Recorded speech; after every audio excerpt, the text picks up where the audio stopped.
Eu já tinha começado a me despedir por dentro. Não era um adeus falado, era um tipo de organização silenciosa. Eu anotava senhas num caderno escondido embaixo das toalhas, separava documentos, explicava à minha irmã onde ficavam as contas e as chaves, deixava bilhetes pela casa com lembretes práticos, como se a vida pudesse continuar funcionando com minhas instruções pequenas. Quando a oncologista disse terminal, a palavra não estourou como um trovão. Ela assentou dentro de mim como um peso desses que a gente aprende a carregar sem derrubar. Eu ouvi a equipe falar em conforto, em controle da dor, em dignidade no processo. Eu concordava com a cabeça. Por fora, eu dizia tudo bem, eu entendo, vamos fazer o que der. Por dentro, um pedaço de mim pedia mais tempo, mesmo que fosse só para tomar um café quente na varanda com minha irmã e ouvir os passarinhos brigando no fio. Aprendi o cheiro do hospital, álcool, cloro, café requentado, plástico dos tubos, uma mistura de perfume barato e suor de cansaço em plantão. Aprendi a linguagem dos relógios de parede e o humor dos monitores. Aprendi o passo discreto de quem entra no quarto às 3 da manhã para checar saturação e sai sem fazer barulho. Aprendi, sobretudo, a ler o rosto da minha irmã. Ela tem um jeito de sustentar o mundo com os ombros quando não encontra lugar para apoiar. Os olhos dela estavam sempre vermelhos nos cantos e as mãos inquietas dobravam e desdobravam a barra da blusa como se cada dobra fosse uma oração que ela ainda não sabia dizer. Os dias ficaram curtos e compridos ao mesmo tempo.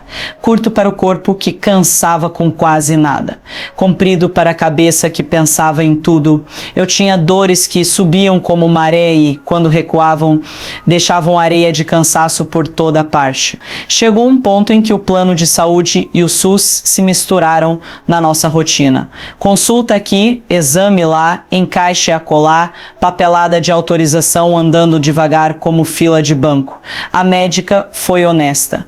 Disse que arrecadamos todas as armas, atiramos, e o tumor continuava de pé, maior, espalhado, falando alto dentro de mim. Agora é hora de cuidar, ela disse, e eu soube o que significava mais morfina, menos guerra. Eu quis ser grata, eu fui, mas uma parte de mim ainda queria uma brecha. Numa madrugada, o corpo me deu trégua por alguns minutos. O quarto estava meio escuro, só o abajur torto fazia uma meia luz amarela. E o mundo parecia suspenso. Eu dormi de cansaço. Acordei com um barulho pequeno, a porta abrindo devagar e minha irmã entrando do jeito que ela entra quando não quer me assustar. O rosto dela estava molhado. O peito subia rápido. Ela sentou na cadeira, ficou me olhando, respirou para colocar a voz no lugar e disse: "Eu sonhei", ouvi uma voz. Acordei chorando, ela dizia: "Refaçam os exames. Agora." Eu fiquei quieta. A fé não some da gente, às vezes ela se esconde atrás do medo. Eu tinha medo de esperança, medo de levantar os olhos e levar outro golpe, medo de ver minha irmã quebrar se nada mudasse. Mas a voz dela não tinha desespero, tinha instrução. Refaçam os exames. Não era talvez. Não era quem sabe, era uma ordem simples. "Se você não quiser ir, eu vou sozinha falar com a médica", ela disse. E a frase me atravessou, porque era a irmã caçula assumindo um tipo de coragem que anos atrás eu supus que sempre seria minha. De manhã, ela já estava na porta da oncologia. Eu a vi saindo com a mochila velha, o cabelo preso de qualquer jeito, o passo apressado de quem não tem tempo a perder. Enquanto isso, eu contava respirações para não me perder dentro da dor. Quando ela voltou, pôs a bolsa no chão e disse: "Ela vai refazer." A doutora disse que, se isso trouxer paz, vale tentar. Ela fez novos pedidos: tomografia, sangue completo, marcador tumoral. Disse que o cenário não deve mudar, mas que não custa confirmar. Voltamos ao corredor que eu já conhecia de olhos fechados. Sentado em cada cadeira, havia uma história inteira querendo continuar. Eu olhei para as mãos das pessoas porque as mãos dizem se alguém está com medo. Entrei na máquina, fechei os olhos, tentei pensar no cheiro de bolo de fubá que minha mãe fazia nos domingos improváveis. A atendente pediu para eu não me mexer. Eu quis dizer: "Deixa a minha alma se mexer só um pouco", mas fiquei quieta. Quando saí, minha irmã me esperava com água. Nós duas sabíamos que a espera seria pior do que o exame. Foram 2 dias que pareceram uma semana. Eu dormia aos pedaços, acordava achando que ia vomitar lembranças. Minha irmã ia até a janela e pedia um sinal com o silêncio. Às vezes ela segurava minha mão e não dizia nada. À noite, ouvia ela falando com Deus como quem fala com alguém na cozinha, lavando louça. Se a voz que eu ouvi foi minha, me corrige. Se foi tua, não me deixa duvidar agora. A médica ligou mais cedo do que costuma ligar. O visor do celular acendeu e meu coração aprendeu um novo tipo de batida. Ela perguntou se podia falar ali mesmo, sem consulta, e eu disse que sim com a boca seca. Houve aquele som de papéis mexidos do outro lado. Os exames não estão iguais. Ela disse, medindo cada palavra. Há regressão em pontos que eram ativos. Alguns focos diminuíram, um deles desapareceu. Eu quero repetir em outro serviço para confirmar, mas está diferente. Eu não consegui responder. Minha irmã começou a chorar e a agradecer no mesmo fôlego, com a mão apertando o lençol como quem segura uma corda. Eu chorei quieta, como chora quem tem medo de acordar. Voltamos para o hospital para ouvir olhando no olho. A médica foi correta, chamou um colega, comparou imagem por imagem, revisou laudos antigos, coletou sangue de novo. Eu não ouvi a palavra cura, eu ouvi inesperado, improvável, regressão significativa. Vamos reformular o plano. A doutora me olhou e perguntou como tinha sido o sonho. Eu deixei minha irmã contar, enquanto ela falava do corredor, das portas com exames colados, do papel em branco na última porta. Eu reparei que a médica não revirou os olhos. Ela escutou com respeito. No final disse, a medicina explica muita coisa.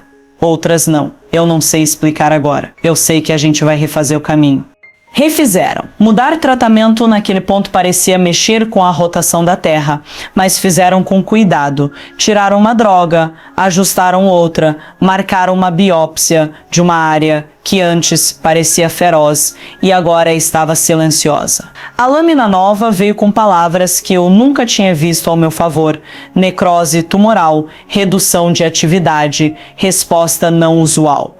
A equipe não gritou milagre, porque eles não gritam, eles registram, mas eu vi sorrisos de canto de boca, vi abraços rápidos no corredor, vi olhares que diziam, não sei, mas fico feliz. Minha irmã dava notícias para a família com uma delicadeza que evitava assustar a alegria. Está melhorando, tem sinal bom. A médica falou inesperado. A vizinha levou bolo simples. O pastor da igreja mandou um áudio curto com uma oração sem floreio. A moça do laboratório me deu um chocolate quando o contraste me deixou enjoada demais. Eu comecei a reparar no tamanho das gentilezas. Elas tinham o mesmo peso dos remédios na minha balança escondida. As semanas seguintes foram uma mistura de cuidado e surpresa. Minha dor não sumiu como quem sai pela porta. Ela foi fazendo as malas aos poucos. O apetite voltou tímido. Pediu sopa, depois arroz com feijão, depois um pedaço de laranja. Eu voltei a sentir cheiro de chuva no fim da tarde. Um dia atravessei a sala sem parar e minha irmã bateu palmas ridículas, porque a esperança dá essas crises de alegria sem etiqueta. Eu ri junto porque, pela primeira vez em muito tempo, rir não doeu por dentro. Teve medo também? Numa madrugada, acordei com taquicardia e tive certeza de que a doença tinha voltado mais brava, como um bicho ofendido. Chamei minha irmã, ela sentou ao meu lado e não fez discurso. Encostou a testa na minha e ficou quieta, respirando comigo, até o corpo lembrar que não precisava fugir. Se a gente precisar refazer tudo, a gente refaz. Ela disse, a palavra refazer tinha virado nossa senha, nossa ponte, nosso jeito de obedecer o que não entendíamos. Eu quis saber mais do sonho. Minha irmã explicou do jeito simples que ela explica as coisas. Ela andava num corredor que não era o nosso hospital, mas havia portas com laudos colados e no fim uma com papel em branco. Ela chorou de raiva do papel vazio e a voz disse: refaçam os exames, como quem aponta uma direção com o queixo. Você tem certeza que não era só vontade? Eu perguntei, com medo de estar pedindo para ela sustentar um mundo inventado. Se fosse só vontade, eu teria acordado pedindo um milagre de festa. Ela respondeu: era instrução.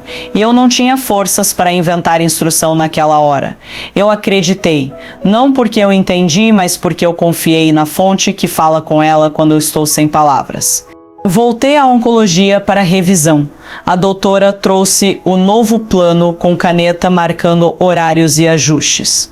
Vamos seguir observando. Não me peça palavras grandes, me peça prudência. Ela disse: eu prometi prudência. A prudência, na prática, virou tomar remédio na hora certa, descansar sem culpa, voltar para casa quando o corpo pedia, agradecer sem montar altar para a euforia, manter os pés no chão enquanto o coração aprendia a respirar sem sobressalto. Às vezes eu fazia graça no consultório, dizendo que a fé e a ciência têm um encontro marcado no corredor entre a tomografia e a copa do café. A doutora sorria com os olhos. Eu comecei a caminhar no quarteirão, devagar, como quem aprende a rua outra vez. A primeira vez que sentei no banco da praça, uma senhora me emprestou o jornal e eu percebi que eu não sabia mais as notícias. O mundo tinha continuado enquanto eu estava doente.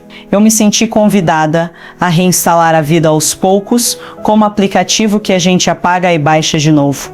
Almoço com minha mãe às quartas. Telefonema para meu pai em dias alternados. Mensagem para 3 amigos por semana. Café com 2 colheres de açúcar, só aos domingos, por pura teimosia de alegria. Uma tarde, eu peguei o ônibus com minha irmã. Fazia meses que eu não subia degraus de coletivo.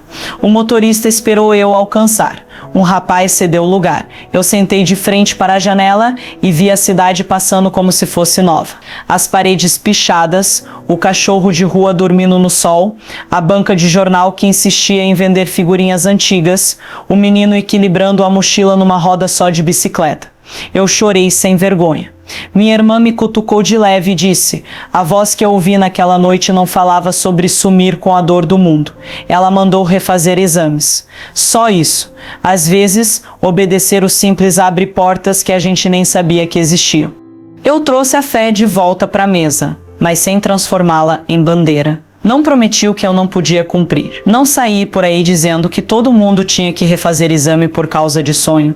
Eu contei o que aconteceu comigo, sem excesso. Quando alguém pedia reza por mim, eu anotava o nome num papel e repetia baixinho antes de dormir: olha por ele, dá um sinal que ele entenda, mostra a porta que tem papel em branco. Não virei especialista, virei grata. Em casa, eu e minha irmã criamos um jeito de marcar pequenos milagres. Não é caderno, não é mural, é hábito. Toda noite, antes de apagar a luz, cada uma diz 3 coisas pelas quais foi grata no dia. Às vezes é o pão quentinho da padaria, a mensagem da tia, o remédio que não doeu tanto. Outras vezes é a febre que não veio, o exame que manteve o rumo, o abraço da enfermeira no corredor. Em dias ruins, a gente força um pouco. O cobertor macio, a música que tocou no rádio, o vento na janela. É impressionante como o corpo aprende outra vez a procurar luz. Teve consulta em que a médica olhou a imagem e disse: igual, com um pequeno sorriso, como quem entrega um presente de permanência. Teve uma vez em que apareceu uma sombra que assustou e depois se mostrou um artefato de imagem. Aprendemos a não viver no pico do medo a cada laudo. Aprendemos a marcar retorno no calendário e no resto dos dias viver. Simples e forte viver. Lavar arroz, escolher fruta, dobrar roupa, regar planta, responder mensagem, cuidar da dor alheia quando coube, pedir colo quando precisei. O extraordinário me ensinou a escutar o ordinário. Minha mãe, que reza com provérbios, veio me visitar com um caderno nas mãos. Nas primeiras páginas, havia uma lista humilde, médica que escuta, técnica que sorri com os olhos, vizinha que trouxe canja, irmã que obedeceu, Deus que manda instrução pequena, eu li alto e a voz falhou em irmã. Minha mãe olhou para ela com um respeito novo. A gente cresce dentro da casa da gente sem perceber que alguns amores carregam chaves invisíveis. Eu voltei ao hospital, onde ouvi terminal pela primeira vez. Entrei só para agradecer, não ia ter culto, nem foto, nem poste, só um banco de corredor e um relógio que, do nada, tinha virado símbolo. Sentei, fechei os olhos e disse: obrigada por cada profissional que não desprezou a minha irmã, por cada vez que me trataram como gente quando eu achava que era só doença, por cada pequena obediência que nos trouxe até aqui. Na saída, encontrei uma moça chorando ao telefone. Ela dizia: o médico falou que acabou. Eu não fui dar discurso. Perguntei se ela queria água. Ela aceitou. Perguntei o nome do pai dela. Guardei. À noite, repeti o nome antes de dormir, como aprendi. Na terceira tomografia depois do sonho, a descrição repetiu a palavra regressão. Mantivemos o plano. Eu perguntei à médica se havia algum caso parecido nos registros dela. Ela disse que às vezes a vida dá essas voltas improváveis e que o papel dela é acompanhar com cuidado, sem se apressar nas conclusões. A senhora acha que foi milagre? Perguntei tímida. Ela sorriu. Eu acho que vocês foram obedientes a uma intuição que não tiraram os pés da terra e que a gente aqui teve humildade para refazer. Se você quiser chamar de milagre, eu não vou brigar. Eu ri como quem respira fundo. Eu e minha irmã voltamos para casa de ônibus. No ponto, ela me perguntou se eu lembrava o exato tom da voz do sonho. Não, ela disse antes de eu responder. Eu lembrava no dia, agora eu lembro do conteúdo. Talvez seja assim com o que é de Deus. A forma se apaga, a obediência fica. Eu segurei a mão dela e caminhei mais um pouco, como quem testa o tamanho do dia. Houve recaídas de tristeza. No aniversário do meu pai, eu me peguei pensando se aquele seria o último comigo.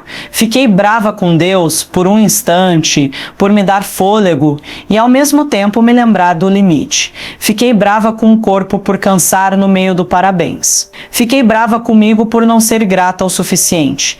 Depois comi bolo com gosto de segunda chance e deixei a raiva escorrer pela pia junto com a louça. A vida sem excesso de drama é feita de pequenas desistências da amargura.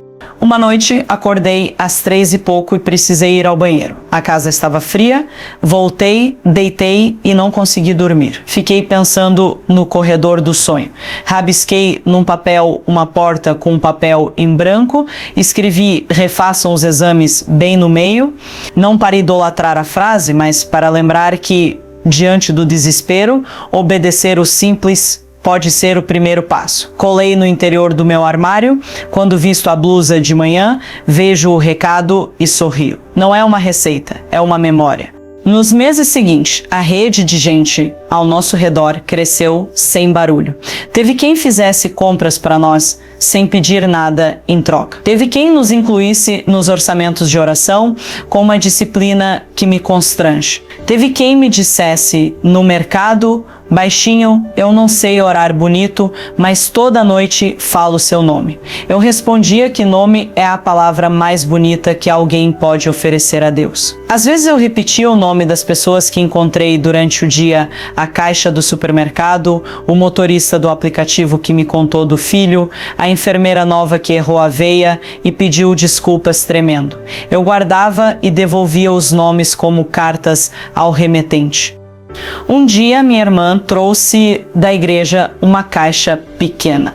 Ela tirou de dentro um abajur novo, simples, a cúpula reta. Disse: a gente venceu aquele abajur torto, mas eu quis te dar luz nova. Nós rimos, eu acendi e por segundos respirei um ar de começo. A casa parecia outra com uma lâmpada diferente. Quem diria que a fé também muda lâmpadas? Recebi uma mensagem da médica: revisão em 3 meses. 3 meses, para quem já tinha esvaziado gavetas por achar que tinha poucos dias, é um oceano.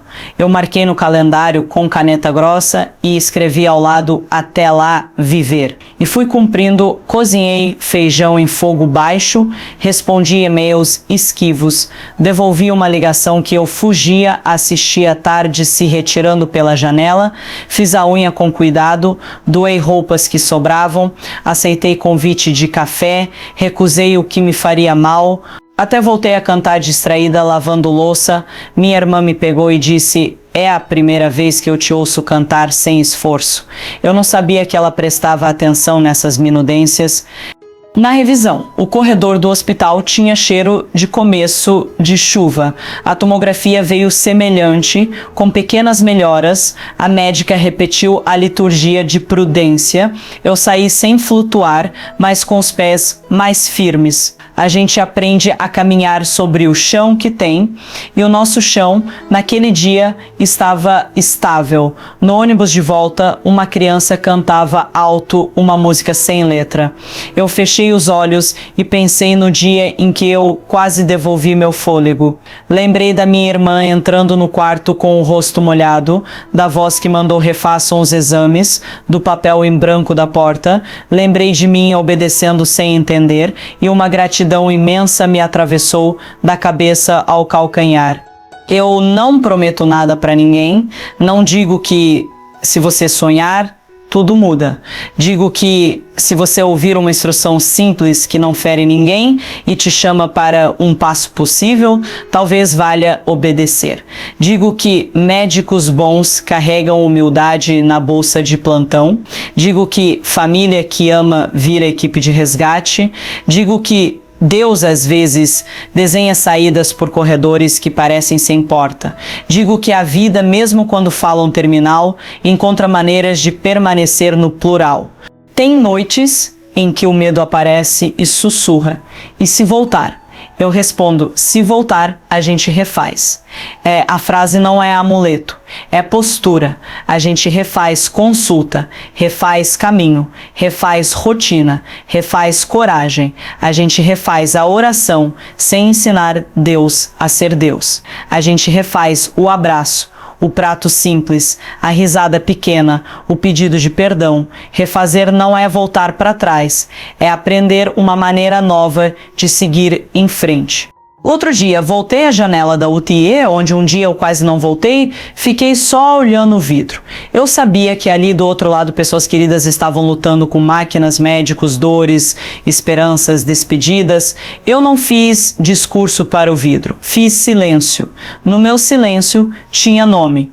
Eu repeti 2 ou 3 que soube pelos corredores. Pedi um sinal que coubesse no entendimento de cada família. Pedi paciência para os profissionais. Pedi leveza para quem estava segurando o peso todo. E desci as escadas em paz, como quem devolve um copo de água no lugar certo. Hoje eu acordo e, antes de medir a dor, eu meço a luz que entra. Tem dia que entra um fio, tem dia que entra um rio. Em ambos eu digo obrigada. Às vezes eu esqueço, porque sou humana. Aí minha irmã me cutuca, aponta qualquer banalidade bonita. Uma formiga carregando um pão de açúcar, o cheiro de alho no óleo, uma mensagem inesperada, uma música boba. E eu lembro, o milagre maior para mim foi recuperar esse músculo da lembrança do bem. Minha doença me tirou muita coisa. Minha obediência a uma voz simples me devolveu outras tantas. E no meio ficou um caminho onde fé e cuidado andam de mãos dadas, sem empurrar uma outra para fora da calçada. Se um dia eu tiver que ouvir de novo uma palavra pesada, eu já sei o que fazer. Chamar minha irmã para sentar na beira da cama e dizer em voz baixa o que nos salvou naquela madrugada, a frase que chegou como ordem e virou casa. Refaçam os exames, e se a porta do corredor vier com um papel em branco, eu vou encostar a mão, respirar fundo e dar o passo que couber naquele dia. O resto, como antes, eu vou entregar a Deus e às mãos humanas que Ele usa quando a gente mais precisa. E se você me encontrar no mercado, escolhendo laranjas com a calma de quem foi devolvido ao cotidiano, pode perguntar como eu estou. Eu vou dizer: estou aqui. Não sei se existe resposta mais honesta. Estar aqui, no presente, com a memória do que nos trouxe e a promessa de obedecer ao simples quando o difícil gritar. Estar aqui para ouvir minha irmã quando ela acordar chorando, de alegria, de medo, de certeza, e me chamar para obedecer outra vez. Estar aqui para o café da tarde, para a notícia boa, para sombras que vão e vêm, para a luz que insiste, para o amor que aprende a ser paciente. Estar aqui para lembrar, quando alguém tiver a porta com o papel em branco, que às vezes um passo de obediência reescreve laudos, redesenha rotas, reacende vidas. Eu estou aqui e enquanto estiver, vou agradecer com todo o fôlego que recebi de volta naquela manhã improvável em que, contra qualquer previsão, os resultados mudaram de nome.